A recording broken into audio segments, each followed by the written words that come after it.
नमस्कार दोस्तों, क्या आप तैयार हैं एक ऐसे राजा की कहानी सुनने के लिए जिसने प्राचीन मिस्र की स्थिर परंपराओं को चुनौती देकर पूरे साम्राज्य को हिला डाला। एक ऐसा राजा जिसे इतिहास ने विद्रोही फ़ैरो और पागल राजा कहा। कौन था वो और क्यों उसने मिस्र के धार्मिक और सामाजिक ढांचे को बदलने का साहस किया? सत्ता और विद्रोह से भरी इस कहानी में छिपे रहस्य को जानने के लिए जुड़े रहिए। यह आपको प्राचीन मिस्र की गहराइयों में ले जाएगी। अखनातेन, जिनका असली नाम अमेनहोतेप चतुर्थ था, का बचपन थीब्स के भव्य शाही महल में बीता, जहां अमुन के विशाल मंदिर और धार्मिक अनुष्ठान हर ओर मौजूद थे। मिस्र के 18वें राजवंश में जन्मे उनके पिता अमेनहोतेप तृतीय इतिहास के महानतम फ़ैरो में से एक थे और उनकी माता रानी टिये राजनीति और धर्म में गहरी पकड़ रखने वाली असाधारण महिला थीं। इस वैभवशाली विरासत के पीछे छिपा था एक ऐसा रहस्यमय मोड़ जिसने मिस्र के इतिहास को बदल दिया। यह सब तब शुरू हुआ जब एक राजकुमार ने परंपराओं की बेड़ियों को तोड़ने का साहस किया। उनके बड़े भाई थुटमोस, जिन्हें अगला उत्तराधिकारी माना जाता था, राजसी शिक्षा और सैन्य प्रशिक्षण ले रहे थे। लेकिन फिर थुटमोस की अचानक और रहस्यमयी मृत्यु ने सब बदल दिया। एक अनदेखा और कम तैयार माने जाने वाला राजकुमार अखनातेन अचानक मिस्र के महान साम्राज्य का केंद्र बन गया। लेकिन क्या वह परंपरा का पालन करेगा या फिर ऐसा कुछ करेगा जो मिस्र के इतिहास को हमेशा के लिए बदल देगा? अमेनहोतेप तृतीय की मृत्यु के बाद उनके पुत्र अखनातेन को सिंहासन पर बैठाया गया। थीब्स के भव्य मंदिरों में अमुन-रा के पुजारियों ने उन्हें शक्ति और पवित्रता का प्रतीक घोषित किया। चारों ओर मंत्रों की गूंज और अनुष्ठानों की भव्यता थी। लेकिन इस भव्यता के बीच अखनातेन के मन में असामान्य बेचैनी जन्म ले चुकी थी। अमुन-रा की पूजा, जो मिस्र की परंपरा का केंद्र थी, उन्हें खोखली लगने लगी। उनके भीतर यह भावना गहराने लगी कि यह देवता उस ब्रह्मांडीय शक्ति का प्रतीक बिल्कुल नहीं है जिसे वे महसूस कर रहे थे। धीरे धीरे उनके विचार उस दिशा में बढ़ने लगे जहां मिस्र की परंपराओं के बंधन टूटने वाले थे। लेकिन इस रास्ते पर चलना आसान नहीं था। अपने शासन के शुरुआती वर्षों में ही उन्होंने परंपराओं को चुनौती देनी शुरू कर दी। अमुन और अन्य देवताओं को त्यागते हुए उन्होंने सूर्य देवता आतेन को ब्रह्मांड की एकमात्र शक्ति घोषित कर दिया। उन्होंने अपना नाम बदलकर अखनातेन रखा, आतेन की सेवा में रहने वाला। यह सिर्फ एक नाम नहीं बल्कि विद्रोह का प्रतीक था।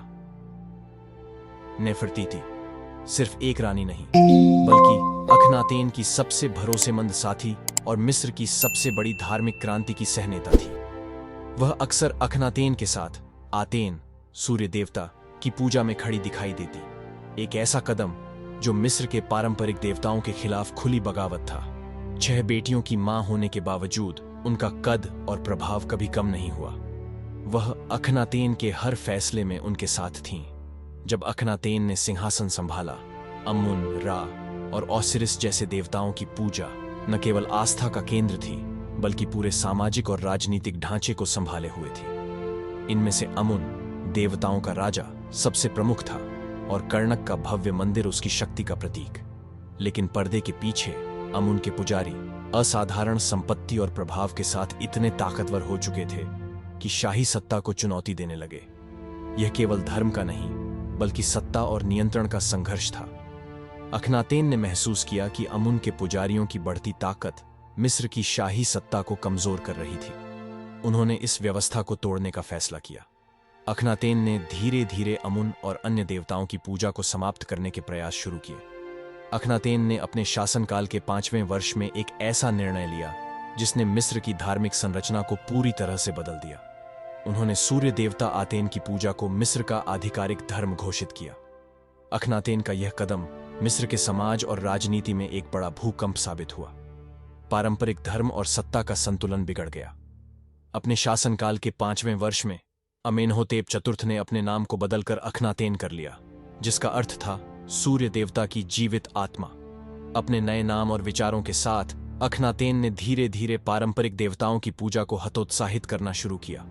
उन्होंने अटेन को सर्वोच्च और एकमात्र पूज्य देवता घोषित कर दिया। इस घोषणा ने पूरे मिस्र में एक भूकंप ला दिया। कर्णक और अन्य मंदिरों के विशाल चित्रों में अब अमुन और अन्य देवताओं को नहीं बल्कि अटेन की सूरज की किरणों को दिखाया जाने लगा। अखनातेन के आदेश से अमुन के मंदिरों को बंद कर दिया गया, उनकी मूर्तियों को नष्ट कर दिया गया और उनके नामों को शिलालेखों से मिटा दिया गया।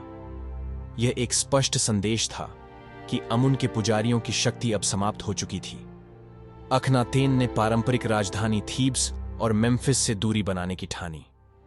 ये शहर पारंपरिक देवताओं, विशेष रूप से अमुन के पुजारियों की शक्ति का केंद्र थे।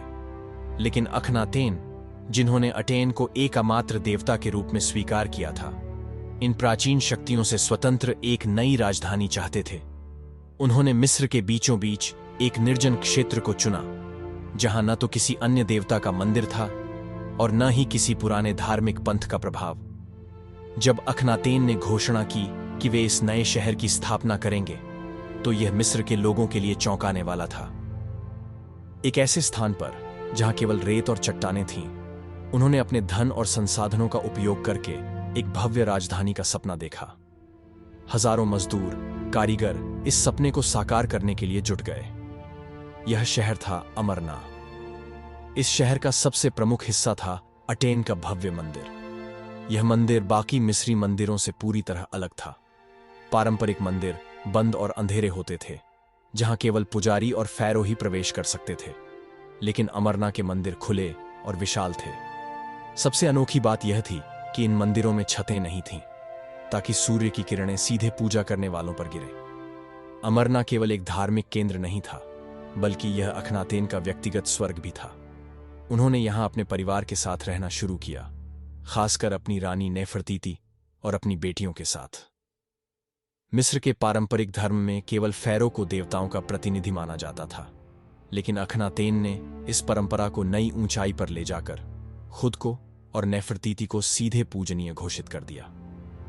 मंदिरों में उनकी छवियां अटेन की किरणों से घिरी हुई दिखाई जाती थीं, जो यह दिखाती थीं कि अटेन के आशीर्वाद सीधे राजा और रानी के माध्यम से जनता तक पहुंचते हैं।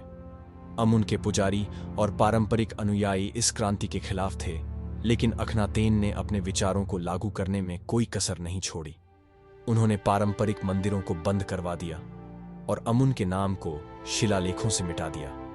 अमुन के पुजारियों और पारंपरिक अनुयायियों के लिए यह एक सीधा हमला था। अखनातेन ने अमुन और अन्य देवताओं के मंदिरों की संपत्ति जब्त कर ली। कर्णक मंदिर जैसे महत्वपूर्ण धार्मिक स्थलों को धन और संपत्ति से वंचित कर दिया गया। इससे पुजारी वर्ग असंतुष्ट और आक्रामक हो गया।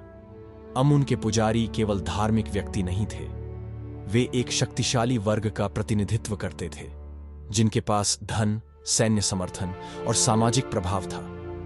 जब उनकी शक्ति को छीना गया, तो उन्होंने प्रतिरोध किया। कई पुजारियों ने अखनातेन की नीतियों के खिलाफ गुप्त रूप से विरोध किया और उसके खिलाफ षड्यंत्र रचे गए। अतेन के उपासकों और अमुन के अनुयायियों के बीच झड़पें होने लगीं। कई जगहों पर अमुन के अनुयायियों ने नई नीतियों को लागू करने वालों पर हमला किया। अखनातेन ने इस विरोध का जवाब कड़े कदमों से दिया। पुजारियों को गिरफ्तार किया गया और विद्रोही गतिविधियों को कुचलने के लिए सैनिकों का सहारा लिया गया। अमुन के मुख्य पुजारियों को बंदी बनाया गया और उनके अनुयायियों को राजनीतिक पदों से हटा दिया गया। अखनातेन ने अमुन के मंदिरों की शक्ति को समाप्त करने के लिए राजनीतिक पदों पर अपने भरोसेमंद अनुयायियों और अतेन के पुजारियों को बैठाया। सैनिकों को अमुन के मंदिरों और वहां होने वाली गतिविधियों पर निगरानी रखने के लिए तैनात किया गया। पुजारी वर्ग ने अक्सर अखनातेन के धार्मिक आदेशों की अवहेलना की और अपनी सत्ता को पुनः स्थापित करने के लिए गुप्त रणनीतियों का सहारा लिया। हालांकि अखनातेन ने अमुन के पुजारियों और उनके अनुयायियों को दबाने की कोशिश की, लेकिन यह संघर्ष उनकी मृत्यु के बाद तक जारी रहा। अखनातेन की सबसे बड़ी आलोचना यह थी कि उन्होंने राजनयिक जिम्मेदारियों को दरकिनार कर दिया। मित्र राष्ट्रों की सैन्य और आर्थिक मदद की गुहारें अनसुनी रह गईं। विद्रोह और विदेशी आक्रमण बढ़ते गए, लेकिन उनका ध्यान केवल आतेन की पूजा और धार्मिक सुधारों पर केंद्रित था। नतीजतन मिस्र की सीमाएं कमजोर हुईं, अर्थव्यवस्था गिरने लगी और साम्राज्य का प्रभाव घट गया। अखनातेन की मृत्यु के बाद अगले फैरो तुतनखामुन ने पारंपरिक धर्म को बहाल कर दिया। अमुन के पुजारियों ने अपनी खोई हुई शक्ति वापस पा ली। उन्होंने बदला लेने के लिए अखनातेन के नाम और उसकी स्मृतियों को मिटाने की कोशिश की, इस प्रक्रिया को डमनासियो मेमोरिए कहा जाता है। अखनातेन की मृत्यु एक ऐसा रहस्य है जो आज भी इतिहासकारों और पुरातत्वविदों को उलझाए हुए है। उनकी मृत्यु का समय और परिस्थितियां अस्पष्ट हैं, लेकिन उनके अंत के साथ ही मिस्र में उनकी धार्मिक क्रांति भी समाप्त हो गई। कहा जाता है कि अखनातेन की मृत्यु 1336 ईसा पूर्व के आसपास हुई, लेकिन यह कैसे और क्यों हुआ, यह आज भी विवाद का विषय है। कुछ इतिहासकार मानते हैं कि वह बीमारी से मरे, जबकि अन्य यह दावा करते हैं कि उनका अंत राजनीतिक साजिश या विरोध के कारण हुआ। क्या यह पुजारियों का बदला था या सत्ता के भीतर गहरे षड्यंत्र का नतीजा? इसका आज भी कोई जवाब नहीं है। अखनातेन का मकबरा भी रहस्यों से घिरा हुआ है। माना जाता है कि उनका शव अमरना में उनके द्वारा बनाए गए शाही मकबरे में दफनाया गया था। यह मकबरा अधूरा था, जिससे यह संकेत मिलता है कि उनकी मृत्यु अचानक हुई होगी। बाद में उनकी मम्मी को वहां से हटा दिया गया। 20वीं सदी में मिली एक मम्मी, जिसे केवी 55 कहा जाता है, को अखनातेन का माना जाता है, लेकिन डीएनए परीक्षण और ऐतिहासिक डेटा आज भी यह साबित करने में असमर्थ हैं कि यह मम्मी उन्हीं की है। उनकी मृत्यु के बाद मिस्र ने अपनी पुरानी परंपराओं की ओर वापसी कर ली, लेकिन अखनातेन की कहानी आज भी उस सवाल को छोड़ जाती है, क्या वह पागल थे या दूरदर्शी? अगर ये वीडियो आपको अच्छी लगी तो कृपया इसे लाइक करें और चैनल को सब्सक्राइब करें, और कृपया कमेंट जरूर करें। आपकी प्रतिक्रिया हमारे लिए बहुत मायने रखती है। फिर मिलेंगे एक नई रोचक कहानी के साथ। तब तक के लिए अलविदा।